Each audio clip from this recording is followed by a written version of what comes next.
एक समय की बात है। गोगापुर नामक गांव में सूरज नाम का एक लड़का रहता था। वो 7 वर्ष का ही था तभी उसके माँ बाप दोनों की ही मौत हो जाती है। अपने माता पिता के मौत की वजह से सूरज काफी उदास रहने लगा था। उसका ना तो कोई सगा संबंधी था, ना ही कोई रिश्तेदार। वो बिल्कुल अकेला सा ही पड़ गया था। एक दिन की बात है, सूरज का मन बड़ा ही उदास था तो वो जंगल की तरफ निकल गया और एक पेड़ के नीचे पत्थर पर बैठकर अपने माता पिता को याद करने लगा। माँ, पिताजी, आप मुझे छोड़कर क्यों चले गए? मेरा यहाँ कोई भी नहीं है। मेरा बिल्कुल भी मन नहीं लगता। मुझे भी अपने पास बुला लो। वो बैठा रो ही रहा होता है, तभी उसके पास अचानक से एक हाथी आकर गिर पड़ा। अरे, इस हाथी को क्या हुआ और ये इस तरह गिर क्यों गया? तभी सूरज की नजर हाथी के पैर पर पड़ी। ओहो, इसके पैर में तो कील गड़ी हुई है, तभी ये चिंघाड़ रहा है। हाथी जोर जोर से चिंघाड़ रहा था।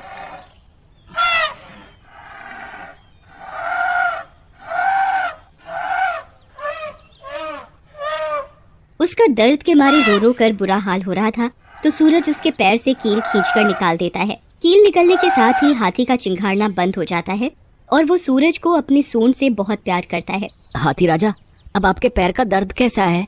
हाथी सूंड उठाता है और वो उसको अपनी सूंड से उठाकर अपनी पीठ पर बिठा लेता है। अरे हाथी राजा, मुझे कहाँ लेकर जा रहे हो? हाथी सूरज को पूरा जंगल घुमा रहा होता है। तभी वहाँ पर जंगल के और भी जानवर आ जाते हैं। उनमें एक भालू भी होता है और इस तरह हाथी और भालू सूरज के बहुत अच्छे दोस्त बन जाते हैं। सूरज हाथी को राजा और भालू को मोती कहकर बुलाता है। राजा और मोती, बहुत देर हो चुकी है, अब मैं घर चलता हूँ। ये कहकर सूरज राजा और मोती से विदा लेता है और अपने घर चला जाता है। एक दिन की बात है, सूरज को बड़े जोरों की भूख लगी थी पर उसके पास खाने को कुछ भी नहीं था तो वो अपने पास वाले दादा से कहता है, दादा, बड़ी भूख लगी है, कुछ खाने को दो ना। खाना तो मैं तुझे दे दूंगा, पर तू मेरा एक काम करेगा। हाँ दादा, आप जो कहोगे करूँगा। दादा सूरज को खाना देता है। पहले तू खाना खा ले, फिर काम करना। सूरज खाना खा लेता है और दादा से काम पूछता है। दादा सूरज को जंगल से लकड़ियाँ लाने को कहता है। सूरज जंगल में लकड़ियाँ लेने चला जाता है तो वहाँ उसे उसका दोस्त राजा और मोती मिलते हैं। अरे राजा और मोती, तुम यहाँ कैसे? हाथी सूरज को प्यार करता है और अपनी सूंड से उठाकर पीठ पर बिठा लेता है और उसे जंगल में घुमाने लगता है। मोती भी सूरज के साथ साथ चलने लगता है। तभी हाथी के और भी जानवर दोस्त आ जाते हैं और वो सब सूरज के साथ खूब मस्ती करते हैं। वो हाथी से कहता है, हाथी राजा, मुझे नीचे उतारो, मुझे बहुत काम है। हाथी अपनी सूंड उठाकर उससे पूछता है, क्या काम है? हाथी राजा, मुझे दादा के लिए लकड़ियाँ लेकर जानी है। हाथी सूंड उठाकर पेड़ से मिनटों में लकड़ियाँ तोड़ देता है और हाथी सूरज को पेड़ से फल तोड़ कर देता है। सूरज फल पाकर बड़ा खुश होता है और वो फल हाथी को भी खिलाता है और वो राजा और मोती से विदा लेता है। राजा और मोती, शाम हो चुकी है, अब मुझे घर जाने दो, मैं कल फिर आऊँगा। इस तरह सूरज के हाथी और मोती दोनों अच्छे दोस्त बन जाते हैं। राजा और मोती सूरज को उसके घर लकड़ियों के साथ छोड़ देते हैं। तभी सूरज राजा और मोती से कहता है, राजा और मोती, इससे पहले तुम्हें कोई देख ले, तुम यहाँ से चले जाओ। राजा और मोती सूरज को छोड़कर जंगल की तरफ चले जाते हैं। तभी एक आदमी सूरज को हाथी और भालू के साथ देखकर चौंक जाता है। बाप रे बाप, ये हाथी यहाँ गाँव में कैसे आ गया? और फिर वो आदमी गांव में जाकर सरपंच को बताता है। ये बात चारों तरफ आग की तरफ फैल जाती है और धीरे धीरे ये बात सूरज के कानों तक पहुंच जाती है। तभी गांव के आदमी और सरपंच सूरज के घर बात करने आते हैं। सूरज, मैं ये क्या सुन रहा हूँ? सरपंच जी, क्या हुआ? मैंने तो कुछ भी नहीं किया। क्या तुम गांव में हाथी लेकर नहीं आते हो? सरपंच जी, हाथी मेरा दोस्त है और वो बहुत ही समझदार है, वो किसी को कुछ नहीं कहेगा। आगे से हाथी यहाँ गांव में नहीं आने चाहिए। अभी हाथी आ रहा है, बाद में फिर और भी जानवर आने लगेंगे हैं? तुम्हें इन सब बातों का ध्यान रखना चाहिए। जी सरपंच जी, ध्यान रखूंगा। हाथी सूरज का बड़ा अच्छा दोस्त है। ये बात गांव-गांव में दूर दूर तक फैल चुकी थी। उसकी ये खबर शहर में सर्कस वालों तक पहुंच जाती है और वो सूरज के गांव हाथी और भालू को पकड़ने आ जाते हैं। सभी सर्कस वाले आपस में बातें करते हैं। इस गांव के पास वाले जंगल में हाथी और भालू है, उसे पकड़कर अपने सर्कस में काम करवाएंगे, जिससे हम और भी ज्यादा माला माल हो जाएंगे। हाँ। ये कहकर सर्कस वाले जंगल की ओर निकल जाते हैं और जंगल में जाकर वो एक जाल बिछा देते हैं। सूरज इस बात से अनजान था कि सर्कस वालों ने जाल बिछा रखा है। उधर सूरज भी राजा और मोती के साथ खेल रहा होता है।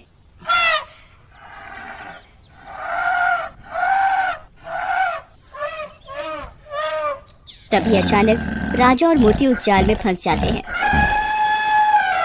राजा मोती, तुम चिंता मत करो, मैं तुम्हें अभी निकालता हूँ। राजा और मोती का चिल्ला चिल्ला कर बुरा हाल हो रहा था। सूरज राजा और मोती को निकालने की पूरी कोशिश करता है पर निकाल नहीं पाता। राजा मोती, तुम घबराना मत, मैं कुछ करता हूँ। पर सूरज की हर कोशिश नाकाम होती है। सूरज राजा मोती से कहता है, तुम घबराओ मत, मैं अभी गांव वालों को तुम्हारी मदद के लिए बुला कर लाता हूँ। सूरज गांव की तरफ जा ही रहा होता है तो उसे झाड़ियों में छुपे 4 आदमी दिखाई देते हैं।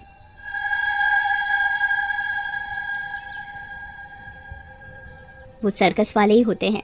सूरज उन लोगों को देखकर सब समझ जाता है। अच्छा, तो ये सब तुमने किया है? हाँ, हम हाथी और भालू को अपने सर्कस के लिए लेने आए हैं। हाँ, मैं ऐसा हरगिज नहीं होने दूंगा। देखो, तुम हमारे रास्ते से हट जाओ, हम तुम्हें इसकी मुंह मांगी कीमत देंगे। मैं ऐसा कभी नहीं होने दूंगा। अगर तुम यहाँ से नहीं गए तो हम तुम्हारे प्यारे राजा और मोती को जलाकर मार देंगे। सर्कस वाले गुस्से में मोती को जला देते हैं तो उसमें भालू की मौत हो जाती है और वो सूरज को भी जला देते हैं। सूरज चीखता रह जाता है, मुझे मत जलाओ, छोड़ दो इन बेजुबान जानवरों को, भगवान तुम्हें कभी माफ नहीं करेगा। पर उन लोगों को बिल्कुल भी दया नहीं आती और उसमें सूरज की मौत हो जाती है और वो राजा को पकड़कर गांव ले जाते हैं। सूरज भी एक भूत बन चुका था। वो मोती की लाश को देखकर बड़ा रोता है। इन जालिमों ने तुम्हें मार डाला, इन्हें तुम पर जरा भी दया नहीं आई। मैं इन सब लोगों को छोड़ूंगा नहीं, तुम्हारी मौत का बदला मैं जरूर लूंगा। भूत मोती की लाश के अंदर समा जाता है और उसका शरीर भालू का और मुंह भूत का बन जाता है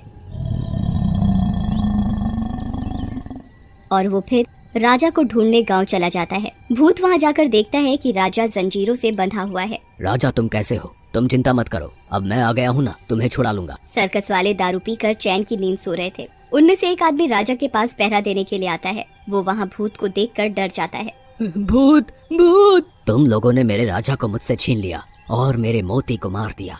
भूत आदमी को बड़ी बेरहमी से अपने दांतों और नाखूनों से मार डालता है। उसके चीखने की आवाज से सो रहे बाकी आदमी भी जाग जाते हैं और वो अपने साथी को बड़ी बेरहमी से मरा हुआ देखकर घबरा जाते हैं।